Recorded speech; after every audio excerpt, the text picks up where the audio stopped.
Tonight on Detective Radio, we bring you He Who Whispers, another unforgettable mystery by John Dixon Carr, master of the impossible crime and atmospheric suspense. Did you know Carr was one of the few writers ever invited to co-author official Sherlock Holmes stories? In 1954, he collaborated with the Conan Doyle estate on the exploits of Sherlock Holmes, a rare honor that speaks to his legacy in the world of classic detective fiction. Starring Donald Sinden as the voice of Dr. Gideon Fell, this episode draws us into a chilling tale where superstition and secrecy hang heavy over an old estate, and a murder takes place under seemingly supernatural circumstances. Can Dr. Fell cut through the fog of whispers and illusions to uncover the truth? Stay with us as we unravel the haunting mystery of He Who Whispers. Dear Miles Hammond, the Murder Club is to hold a dinner at Beltring's restaurant in Soho on Friday next at 8:30 p.m. Our speaker will be Chief Superintendent Hadley to tell us the story of an intriguing and unsolved mystery which I think might interest you. I realize you're not a member of the club. Perhaps you'd care to come along as my guest. Dear Dr. Fell, thanks for your invitation, which I have much pleasure in accepting. As I probably told you, I shall be in town later this week interviewing applicants for a secretarial post, so it'll suit me very well. After a lifetime study of the history of crime, my late uncle has bequeathed his library to me, and I have now acquired a house full of sinister and bloodthirsty tales, so the Murder Club will be an appropriate meeting place.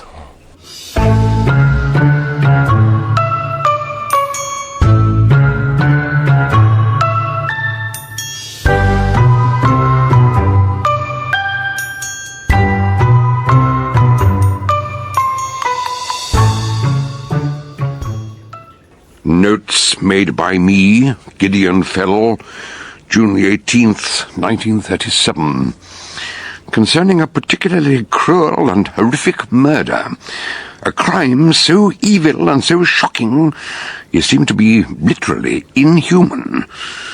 And when Miles Hammond arrived at Beltring's restaurant, he too was in for a shock.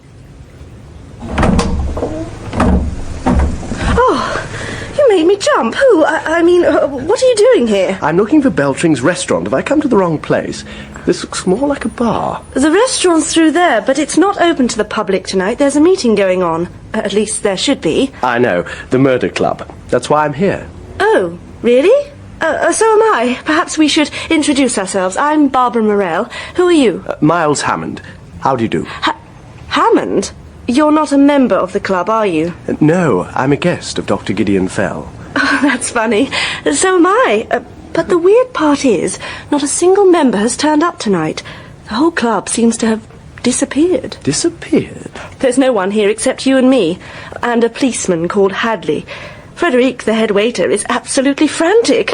And now Oh, Frederic. Oui, mademoiselle. What's happening? Don't tell me the policeman's disappeared as well. The chief superintendent is using the telephone. He is trying to call the president of the club, but I think he is having some difficulty. What are you laughing at? I was just thinking, this would make a real scoop for some lucky reporter. On the night of the Murder Club meeting, all the members are found sitting quietly at home with knives in their backs. That's not funny.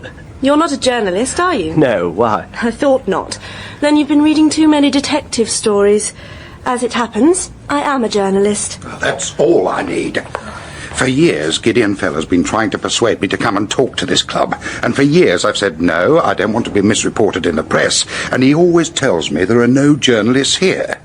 So tonight I finally turn up to find a journalist and no murder club. Unless perhaps you... Sorry, I'm not a member either. My name's Hammond. Oh, of course, the doctor told me you're Sir Charles Hammond's nephew. You and your sister have inherited a library. That's why I'm in London. I've been interviewing possible secretaries to help me get the library sorted out. And Dr. Fell invited me. Perhaps we ought to give him a ring. Well, I tried that. The president's out of town and the doctor isn't at home either. It seems there'll be no dinner tonight, so we may as well give up and go... Excuse me, Superintendent, but Do we have to? I mean, Frederick says all the tables are laid and the chef's waiting in the kitchen. Couldn't you tell us about the unsolved mystery anyway? I've been looking forward to it so much. Couldn't we, please? Well, I don't know. I mean, how about it, Frederick? Mademoiselle, Monsieur, dinner is served. According to Hadley, the dinner was excellent. Too good, he said, to be treated as the mere background to a mystery story. Or perhaps he was afraid the details might spoil their appetites. But at last, over coffee, he began the strange tale of the Brooke family. Although they were typically English, they lived in France, not far from Chartres. Mr. Brooke owned a tannery on the outskirts of the city, producing a high-quality leather.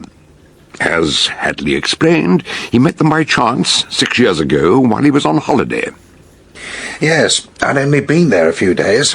I happened to meet Howard Brooke whilst I was changing some money at his bank, and we got into conversation. He invited me back to the chateau. It had a perfect setting.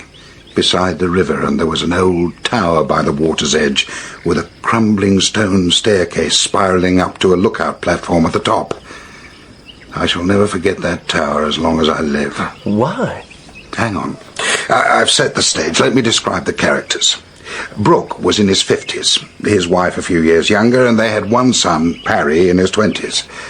Brooke wanted the boy to take over the family business when he retired, but Harry had other ideas. His dream was to go to Paris and study painting. There were plenty of arguments about that, I can tell you. A waste of breath, as it turned out. They're all dead now, anyway. What's the matter? You're shivering. No, it's nothing. There must be a draught from the door. Please, go on. But still, they seemed to be happy enough until... Until? A newcomer arrived from England. Howard Brooke's personal secretary, Miss Fay Seaton. Fay Seaton? What was she like? Very intelligent and very beautiful. Of course, Harry fell for her and asked her to marry him. At first she refused him, but he was very determined, and presently she changed her mind. His parents weren't any too pleased about that. Perhaps they wanted someone better for their son. No, it wasn't that. Look, here's a photo of her. Though black and white doesn't do her justice, she had hazel eyes, a creamy complexion, and auburn hair. Now, tell me, can you see anything wrong in that face? What do you mean, wrong? Well, there were certain rumours.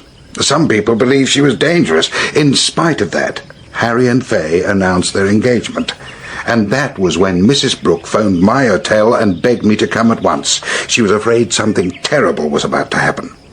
When I got there, she told me her husband was desperate to put a stop to the marriage. So desperate, he'd drawn £2,000 from the bank.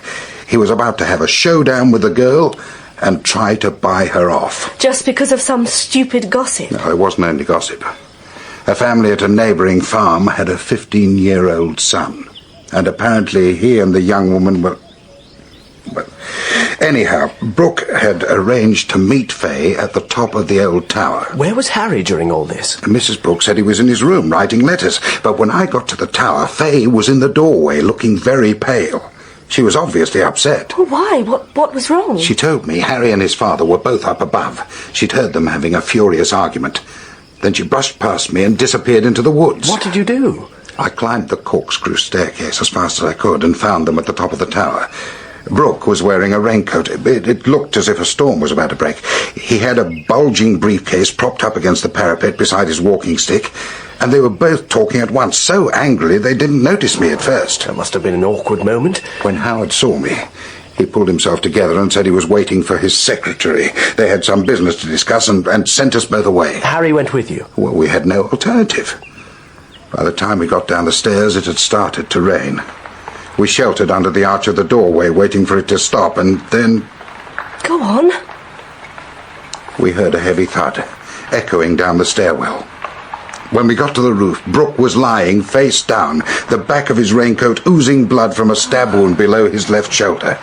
His walking stick was in two pieces. I hadn't realized it was actually a sword stick, and there were blood stains on the blade. But the briefcase containing the £2,000 had vanished into thin air. What did you do?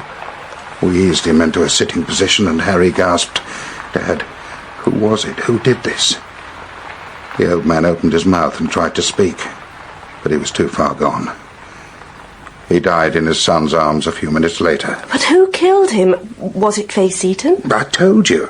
I saw her leave the tower 10 minutes earlier. Howard Brooke had been alone up there. Are you trying to tell us the crime was committed by some supernatural creature floating through the air? Look, it's strange you should say that. You're not the first person to suggest it. There are a lot of weird superstitions in that part of France. But what happened next? Did the police arrest Faye Seaton? Pardon, Superintendent, I'm sorry to interrupt, but there is a telephone call for you. Would you excuse me? I'll tell you the rest later, as far as I can, at least. I shan't be long. When he left them, there was a long silence. Barbara and Miles were both wrestling with the story they'd heard. Eventually, Miles spoke up. Penny for them. Sorry? A penny for your thoughts. Well, to be honest, I don't know what to say. Suppose I say it for you. It strikes me you're a lot more interested in Faye Seaton than you are in the murder club. Perhaps. But so are you. You keep staring at that photo. You're fascinated by it, aren't you? Well, yes, I suppose I am in a way. And you're wondering what it would be like to fall in love with her. In love? Oh, for heaven's sake, we don't even know whether she's still alive. No, that's true. Mr. Haddon never told us that. When he comes back, we must... The Chief Superintendent asked me to tell you the telephone call is from Dr. Fell. He is on his way and will be arriving shortly. Oh, well, goodbye, Mr. Hammond. It's been very nice to meet you, but I must be going now. You can't do that. The old boy would be a bit annoyed if he turned up and found you weren't here. Not half as annoyed as if he found I was here. Excuse me, I really can't stop. No, wait! But she was already out of the door. Miles asked the head waiter to make his apologies and dashed after her, down the stairs and out of the building, just in time to see her hailing a cab at the corner of Frith Street. Hang on! Where are you going? Home, of course. Let go of my arm. And where's home? Earl's Court. Now, will you please let me go? Couldn't be better. My hotel's in Kensington. I'll drop you off on the way. Whereabouts in Earl's Court? Redcliffe Square, but... OK, driver. Redcliffe Square and then the Royal Park Hotel.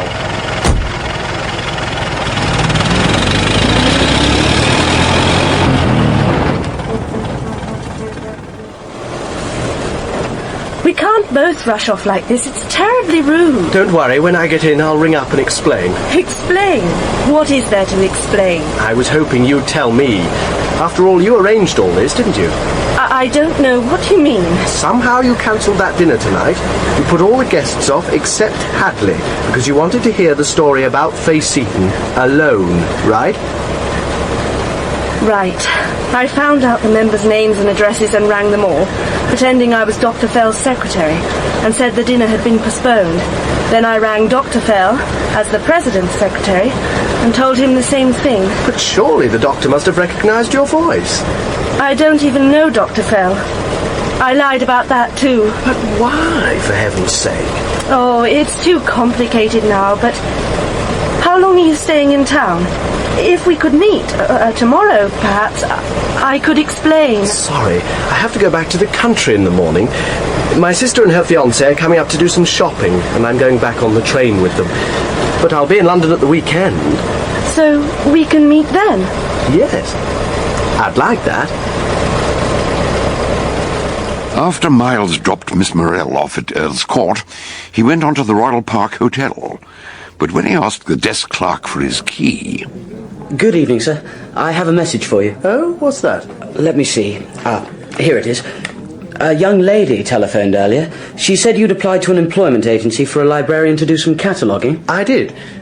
They promised to send someone at 4 o'clock. I waited until nearly 7, but she never turned up, so she was very sorry. She'd been held up. She wondered if you could see her tomorrow morning instead. Yes, I think I can manage that. Did she leave a name? Yes, sir. The name is Seaton. Miss Faye Seaton. The following afternoon, Miles met his sister Marion and Steve, her fiancé, in the buffet at Waterloo Station. He'd allowed plenty of time before they caught the train, because he had something to tell them. I'm sorry, Miles. I don't understand. Who is this Miss Seaton? I've never heard of her. Nor have I. Perhaps it would be easier if you began at the beginning, old man. Very well. 6 years ago in France, she was involved in a murder case. Local people had accused her of immoral behaviour, and then her employer was found dead in mysterious circumstances. Really?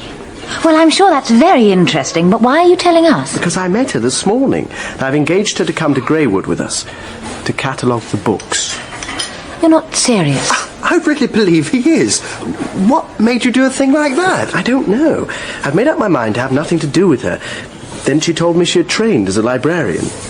No wonder Hadley at the murder club gave me an odd look when I said I needed someone to sort out the library. Did you say the murder club? Yes, that's when I first met her. Superintendent Hadley was involved in the case at the time. This morning I met her and, well, now I've hired her, so she'll be travelling down with us. I thought I should tell you first. Well, thanks, but as I suppose she spun you a heart-rending story and played on your sympathy. Look, I'm trying to tell you Far from it. She doesn't even know I've heard about the murder. We simply talked about the job, that's all. Will somebody please listen? That's right, darling. Try and make him see sense. No, Miles must do whatever he thinks is right. But the thing is, I'm not coming down to Greywood this evening. What? I thought you said... Well, I kept trying to tell you in the taxi, but you never listened. There's a crisis at the office. I can't leave things in a mess. We'll get it sorted out tonight, and then I'll come down first thing tomorrow. Sorry, but needs must. Oh, well... What time train? I'll catch the 7:30. And don't you dare mess about with the kitchen boiler. I know it's little ways. Yes, all right. But I want to hear some more about this girl. Tell me about her. I think you'll like her, but you won't mention any of this, will you? Don't say anything that might bring up the past. She's been through a very bad time. Oh, of course. Actually, I'm rather glad she'll be there to help me get the house straight. You know, I think I'll let her have my bedroom. The guest room needs a spring clean and I can sleep in the garden room. Oh, I've always thought it must be lovely to wake up and walk straight out. There you go. You ask Miles to tell us about the girl and then you never let him get a word in edgeways. Oh, sorry. Go on. Tell us about her. I'll try. But anyway, you'll soon see for yourself. She's going to meet us at the platform. I wish I'd been there when Miles introduced Fay to Marion. Two charming ladies, not dissimilar in age and upbringing, yet on a deeper level, totally different. However, they seemed to get on very well. The journey passed pleasantly enough, and by the time they reached Greywood, they'd become friends. After supper, Fay insisted on helping with the washing up, and then Miles showed her the library, with books piled from floor to ceiling. I did warn you, didn't I? It's going to be a very long job. I shall enjoy it. And your sister has been so kind. I feel at home here already. Oh, yes. Marion will make sure you're comfortable. She offered to move out of her bedroom and let me have it. But I said I wouldn't dream of it. I'd sooner be on the ground floor anyway. Oh, why's that? Oh, no special reason. I just feel more comfortable. And the garden's so lovely and the air smells so good. Yes, you'll notice the difference, coming from London. You'll sleep like a log tonight. I hope so. Why? Do you find it difficult to sleep? Sometimes. Mind you, it can be awkward. A friend of my uncle coming down by car actually fell asleep at the wheel, ran smack into a tree. Luckily, he wasn't badly hurt, but it could have been very nasty. Yes. That's how Harry Brooke was killed, in a car crash. What? You know all about me, don't you? I suppose Marion told you. I asked her not to. She didn't say it in so many words, but she hinted. I just wanted to tell you how grateful I am for giving me this job. I was nearly sent to the guillotine for Mr. Brooke's murder. But how did you get to hear about it? Someone called Hadley from Scotland Yard told me. Ah, in the end, it was Mr. Hadley who persuaded the French police that there was no evidence against me. I'll always be grateful to him. And now he's helped me again. We kept in touch. And when he heard through Dr. Fell that you were looking for someone to catalogue a library, he suggested I should apply for the job. I see. I never realised. Of course. But I don't want there to be any secrets between us. And I didn't kill Mr. Brooke. I'm sure you didn't. Harry and I were going to be married. Until someone started spreading nasty rumours about me. I think Mr. Brooke got some anonymous letters. He asked me to meet him privately at the tower. I didn't know he'd been to the bank and drawn out £2,000 to bribe me. Harry didn't know that either. He'd been up in his room, writing a letter. He wrote every week to Jim Morell, an old friend from Morell? No relation to Barbara Morell, by any chance? Oh, I've no idea. Harry never mentioned her. Why? It doesn't matter. Sorry I interrupted. Please, go on. Well, I thought Harry was still in his room, but when I reached the tower, I heard him and his father up above quarrelling. That must have been when you met Hadley in the doorway. Yes. I didn't want to get involved in a family row, so I went for a walk through the woods. I didn't find out what had happened until I came back to the house about an hour later, and Harry came out to meet me saying that someone had killed his father. It wasn't me.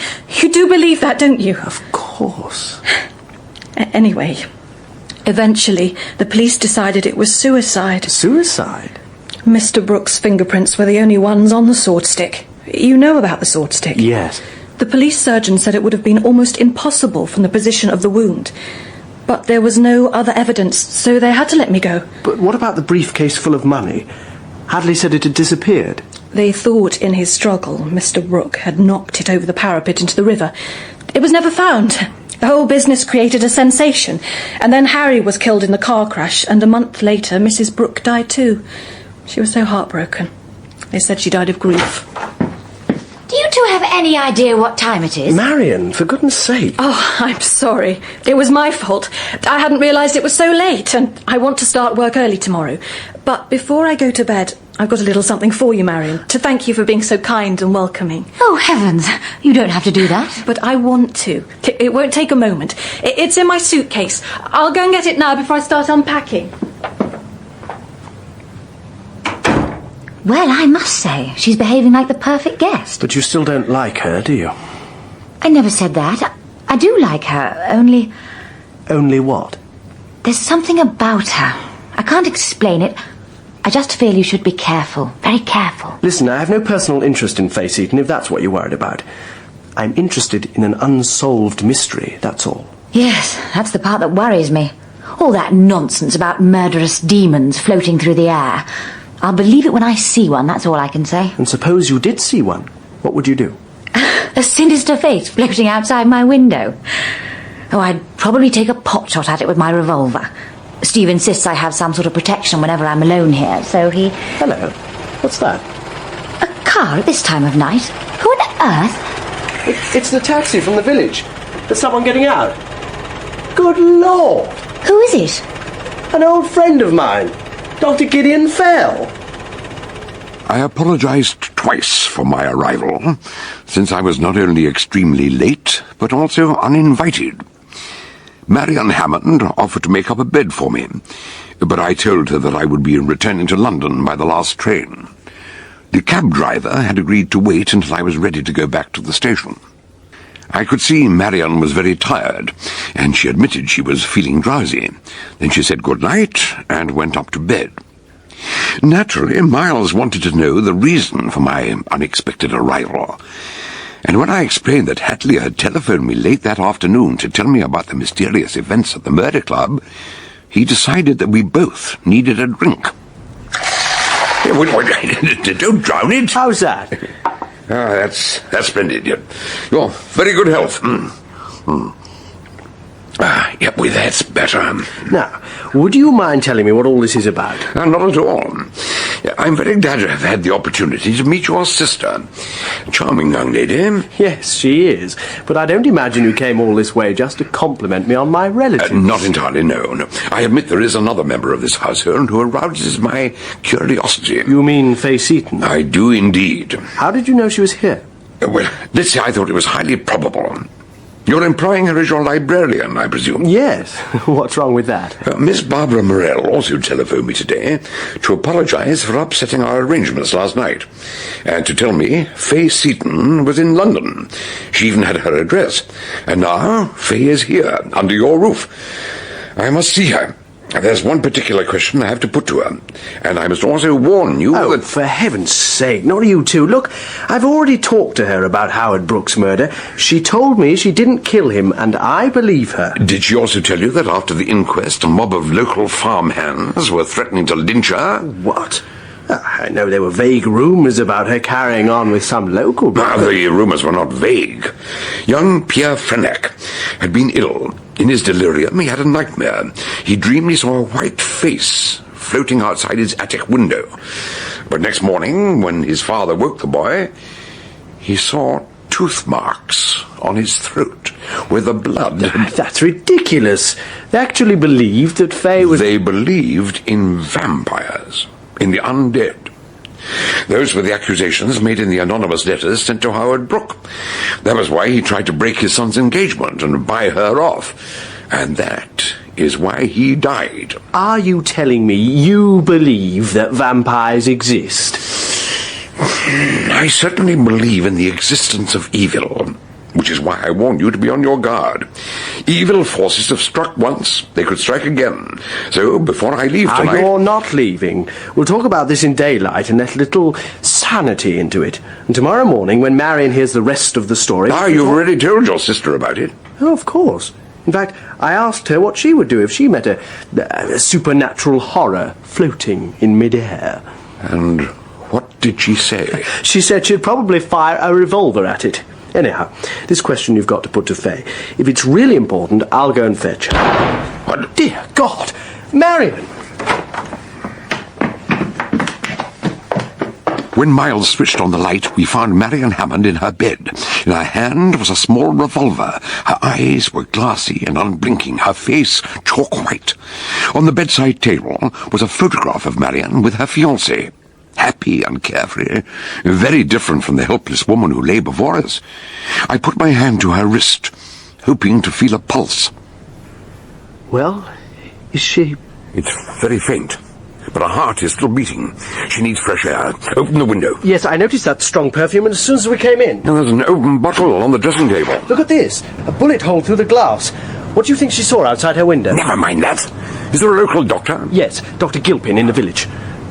It was lucky I'd kept the taxi waiting. Within 10 minutes, the doctor was at Marion's bedside, and with his help, she began to regain consciousness. In the meantime, Miles had gone in search of Fay Seaton. He found her, out in the moonlight, in a grey dressing gown, wandering through the garden like a ghost. I heard a shot. What happened? We're not sure. Marion was unconscious with the gun in her hand. I thought she was dead at first. Yes, I know. You know? I'd been asleep, but the shot woke me. I heard you go upstairs, so I slipped on my dressing gown and ran up after you. The bedroom door was open, and when I looked in, I saw... Well, you know what I saw. You're still trembling. I should have ran upstairs. I have a weak heart. But I never stopped to think, and then when I saw her... What happened? I still don't understand. Nor do we. She must have been frightened by someone or something outside the window and took a shot at it. You mean a burglar trying to break in? Yeah, that's impossible. Look up there. The window's 15 feet from the ground. And yet she saw something, and it frightened her so much she nearly died. Oh, this can't go on. It mustn't go on. Oh. Good evening. Miss Seaton, I believe. I'm sorry if I startled you. Fay, this is Dr. Fell, an old friend of mine. Dr. Gideon Fell? You caught the 6 Ashes murderer and the poisoner at Silbury Cross? You embarrass me, madam. Let's say I'm an old buffer with an unfortunate habit of getting mixed up in murders. How is Marion? Dr. Gilpin says she'll recover, but it was a near thing. I understand that you were the last person to speak to Miss Hammond before she lost consciousness. I was? Miles told me that you were going to give her a present of some kind. Oh, that was nothing. Just some French perfume. I thought she might like it. She did indeed. We found it already open on her dressing table. But during your conversation, she didn't appear to be nervous or apprehensive about anything? No, not at all. Hello there. I wondered where you've got to. Dr. Gilpin, may I introduce Miss Seaton? She's also staying here. How do you do? Please, tell me, how is Miss Hammond? Well, I'm glad to say she's out of danger, though she needs a rest for a day or two. I'll look in again tomorrow morning to see how she's getting on. I don't imagine anyone slept very well that night. I know I didn't. But by daylight next morning, everything seemed to be getting back to normal. Until the telephone rang. Hello? May I speak to Miles Hammond? My name is Barbara Morell, and... Barbara, that's amazing. I was going to try and get in touch with you. Were you? Why? It's rather complicated, but listen, if I come up to town today, could I possibly see you? Yes, I suppose so. There's a train at 9:50. It takes about 2 hours. Where would be a good place to meet? I'll be at Waterloo to meet your train. Terrific. I can't go into it all now, but... Well, there was a very nasty business here last night. Hang on, I think there's someone... Dr. Gilpin, is that you? No, it's me. Morning. Steve, come in. I'm on the phone, but I won't be a moment. Sorry, where was I? You said something about last night. Yes, something happened in my sister's room that seems beyond belief. Look, we'll talk later. All right. I'll see you at midday. Yes, I'll be there. Bye. What was all that about? It's all right. Nothing to worry about now, though Marion was in a pretty bad way, but she's okay. Marion? Why? What's happened? Someone or something got into her room and scared her half to death, but the doctor says she's going to be... Oh, my God. It was that damned librarian, I suppose. What do you mean? Well, when you told us about her, I had a sort of premonition. Some people stir up trouble wherever they go. Where's Marion now? Up in her room, still asleep. Well, I must see her. Sorry. No, it's my fault entirely. Let me introduce you. Steve Curtis, Marion's fiancé, Dr. Fell. Yes, of course. You started all this. You and your damned murder club. Sorry about that. I just told him about Marion. He's very upset, naturally. No, of course. It's my fault. I brought Faye Seaton here. You heard what he said. Some people stir up trouble wherever they go. Yes, I heard. Now, before you blame yourself, hadn't we better be sure that Miss Seaton is the troublemaker? I don't understand. Last night you asked me if I believed in vampires. Well, I might possibly accept a vampire who materialized in broad daylight and killed with a sword stick, but I could never believe in a vampire who pinched a briefcase with £2,000 in it. Never mind all that. What about last night? Whatever it was that terrified Marion... Yes, that was different. That was the real touch of Satan. But those two events, the murder at the tower and the frightening of your sister, are connected. I don't know how or why. I propose to question Miss Seaton, though I fear it won't do much good. The best thing will be for you to get in touch with Barbara Morell. I am in touch with her. She rang me a few minutes ago, and I've arranged to go up to town and meet her later on. Have you, by Jove? Well, now we're getting somewhere. Did you ask her about Jim Morell? No, but I'm going to see her. Good morning, Mr. Hammond. Dr. Fell. Good morning. Good morning. Before I go up to see the patient, I wonder if I might have a word. Of course. Would you say your sister was a highly strung, nervous type of person?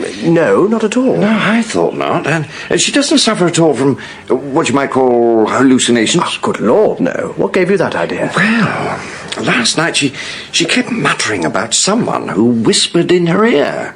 It distressed her very much. Oh, whispered? But surely a whisper... Quite. It struck me as very odd. She kept referring to it again and again. Oh, perhaps this morning she'll be able to clarify it a little. Oh, and when I've seen her, I'd like to see the other lady, Miss Seaton. Last night she looked alarmingly pale. Not as much blood colour as she should have. Anyway, we'll talk again later. Whispers? Dr. Fell, do you know the answer to all this? Alas, no. Except, of course, the vampire legend. Vampires again. What have they got to do with it? Nothing, probably, except that in folklore, the vampire whispers softly to her victims to put them in a trance. I seem to remember a story about Cagliostro. Who? Count Cagliostro, the 18th century wizard, prophet, alchemist. He gave a dinner party once and summoned the ghosts of 6 great men from the shadows to sit down to dine with 6 living guests. According to his biographer, at first conversation did not flow freely, which might be rather an understatement. He also attended another eerie party in London, at the Old King's Head in Soho. Oddly enough, not far from the restaurant where you met Barbara Morell. Oh, Lord. Oh, Bacchus. What's the matter? I think I got it. I know what frightened your sister, and it was done by design, by deliberate, brutal design. I'm going to find Miss Seaton, and this time I'm going to get the truth out of her. Mr. Curtis, we meet again. Come in, Steve. You've seen Marion. How is she? She's still a bit under the weather. Gilpin's with her now. By the way, Doctor, I'm sorry I lost my temper just now, but I'd had a bit of a shock. Yes, perfectly natural, I understand. Now, if you'll excuse me, I want to have that word with Miss Seaton. First door on the left. I wouldn't mind a few words with her myself. What the hell were you thinking of, bringing her into this house? Pull yourself together. Marion's going to be all right. Well, no thanks to you. You don't give a damn about your sister, do you?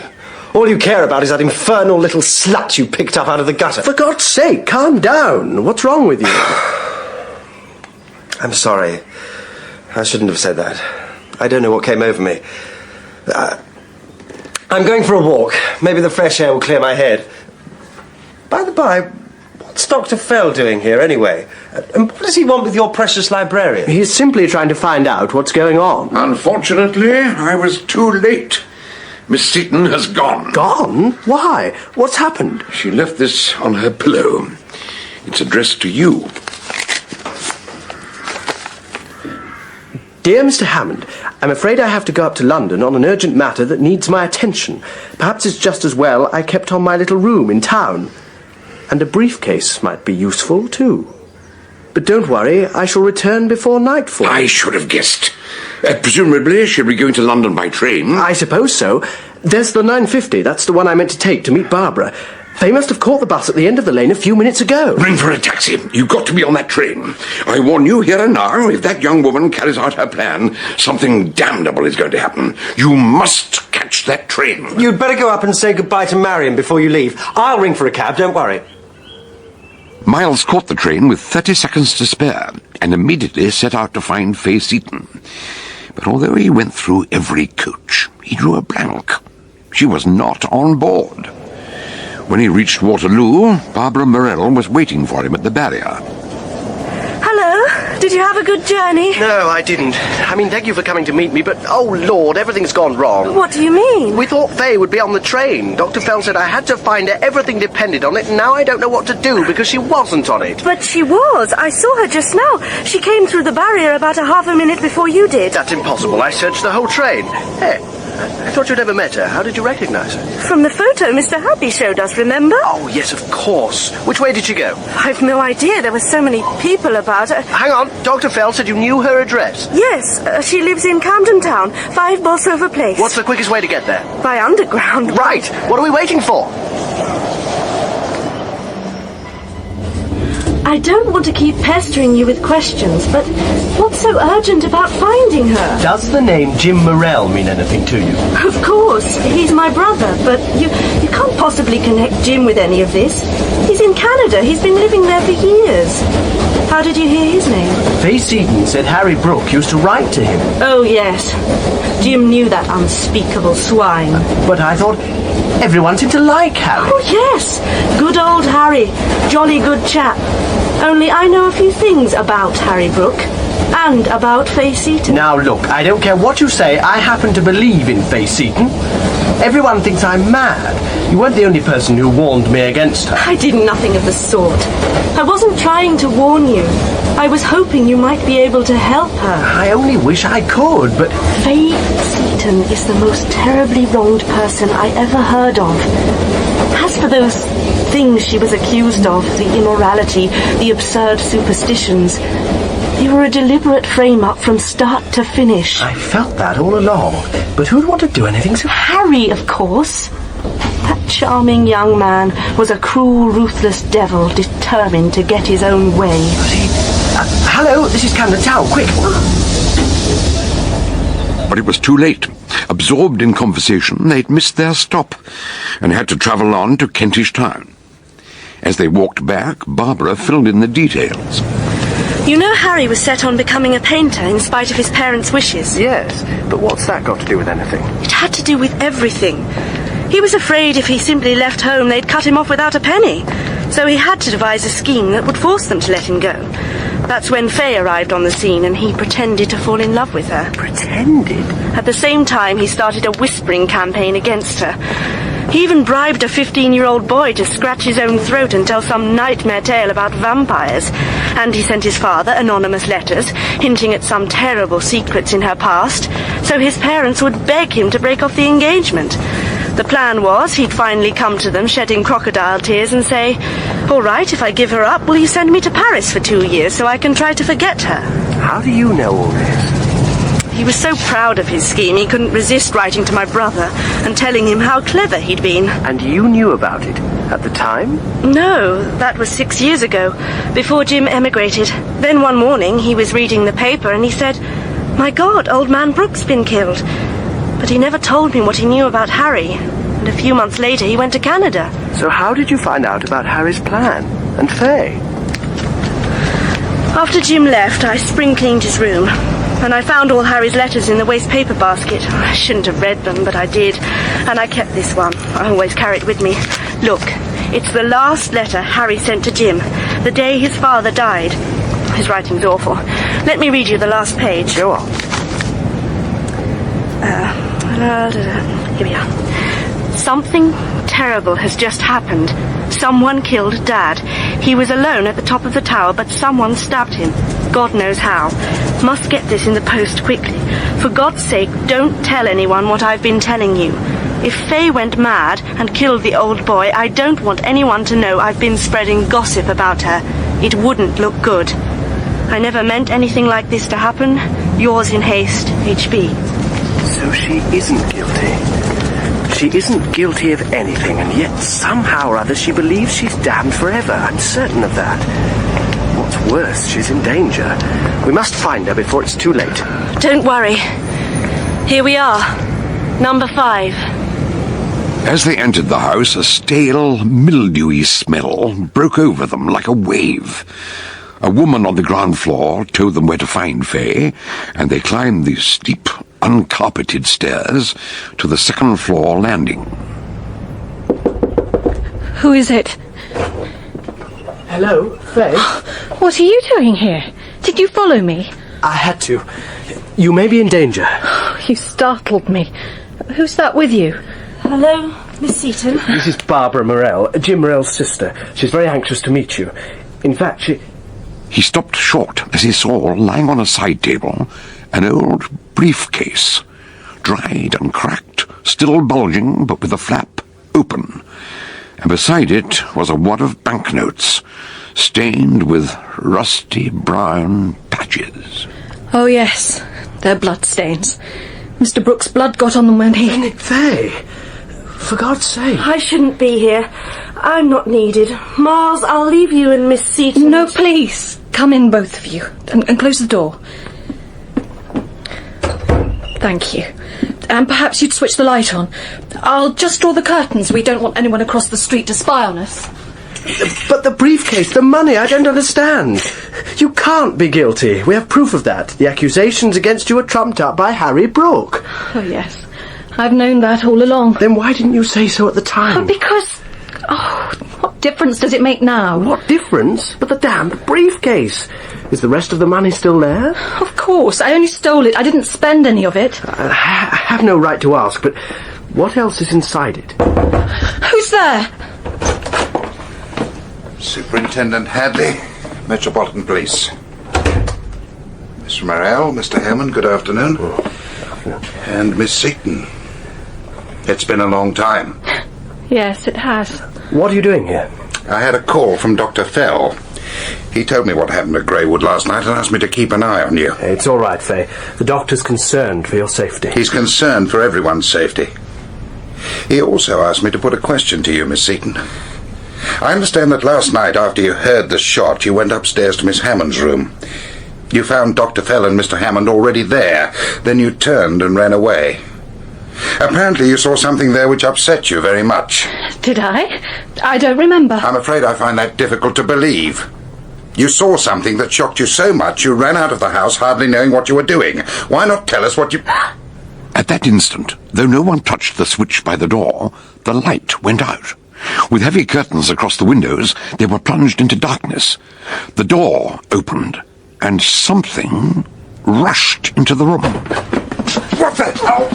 No, don't! Open the curtain! Faye, are you all right? It's gone. The briefcase. It's gone. I must get it back. Before Miles could stop her, she rushed past him, out of the door and down the stairs. In her headlong flight, she didn't notice the briefcase, which had been tossed aside on the landing. Miles picked it up and called after her over the banisters. It's all right, Faye. The briefcase is here, and the money's still inside it. Nothing else except a few bits of stone. Never mind. Miss Seaton, come back! Dear God. Come and give me a hand. At the bottom of the stairs, Faye Seaton lay very still. Her face had a deathly pallor. Is she all right? I don't know yet. I seem to remember she has a weak heart. Yes. Call an ambulance. She shouldn't have tried to run like that. I think it's finished. Several hours later, Miles and Barbara were still waiting for news from the hospital. She may recover, you know. Yes. I just wish I could understand. She knew all along that the slanders, the anonymous letters, were all the work of Harry Brooke. So why didn't she tell anyone? Perhaps she still loved him, in spite of everything. I don't know. Neither do I. Why is Hadley keeping us here? Why can't we go to the hospital? Who is it? It's only me. Hello, Miles. And Miss Morell, I believe. Gideon Fell. Dr. Fell? Oh, I'm so sorry about the other night, the restaurant. Give it another thought. When Hadley rang and told me what had happened, I caught the next train. I've just come from the hospital. You've seen her? How is she? She's alive. I can't tell you much more than that. How long she lives depends upon her will to live. But I have to tell you, Faye Seaton is a doomed woman. I know she's innocent. This is the letter Harry Brooke wrote to Jim Morell on the day his father was killed. Thank you. You'll see, he admits he manufactured all the malicious stories about Faye. The whole thing was a pack of lies. And yet a crime was committed. 2 crimes have been committed, and they were both the work of the same person. The first was unpremeditated and slapdash. The second was planned and wickedly evil. Do you mean you know who killed Howard Brooke? Oh, yes. When he returned from the bank with the money intended for Faye, he went up to his son's room. Harry wasn't there, but he found an unfinished letter on the desk. This letter, containing a resume of Harry's scheme. You can imagine how he must have felt. Then he went to the tower to keep his appointment with Faye. I believe he wanted to apologize to her, but he never had the chance. Go on. When Harry heard his father had been to his bedroom, he guessed he must have read the letter. He pulled on his coat, don't forget there was a storm threatening, and hurried to the tower. When Faye arrived, the 2 men were quarrelling. She heard how Harry had used her to carry out his plan, and went away completely shattered. Then Harry lost his temper, snatched up the sword stick, stabbed his father, and then they heard Hadley entering the tower. Mr. Brooke's immediate instinct was to cover up for his son. He tore off his raincoat, which was ripped and stained with blood, and told Harry to give him his coat. Then bundled up his own coat and stuffed it into the briefcase. So that's what made it look so bulky. I never understood how a few packets of notes filled out like that. Quite so. By the time Hadley reached the top of the tower, Mr. Brooke thought he had prevented a family scandal. He told Hadley to take his son away, but when they left, he realized that he might be dying. There was only one thing to be done. As his strength ebbed away, he exchanged the 2 coats once more, and stuffed Harry's coat, which must have had bloodstains on the lining, into the briefcase, weighed it down with a few lumps of stone, and dropped it over the parapet, and then collapsed. The 2 men down below heard him fall and hurried upstairs, and he died in his son's arms, assuring him that everything would be all right. God rest his soul. But where was Faye during all this? As she was going past the tower, she saw the briefcase fall into the reeds beside the river, and she picked it up. When she found what was in it, the money and the stones, the blood-soaked raincoat, she understood. I suppose she kept it in case Harry tried to pin the murder on her. His raincoat would have proved he was guilty. And he got away with murder. His father covered up for him, and so did Faye. By God, I wish I'd met Harry Brooke. I'd like to tell him what I thought of him. Well, that's not impossible. Would you like to meet him now? What? Are you there, Hadley? Would you bring the prisoner in, please? In you go, sir. this is ridiculous. I tell you, it's all a mistake. What the devil? Steve! What's going on? Doctor, what are you playing at? We need to make a formal identification. Because you see, the man who calls himself Stephen Curtis is in fact Harry Brooke.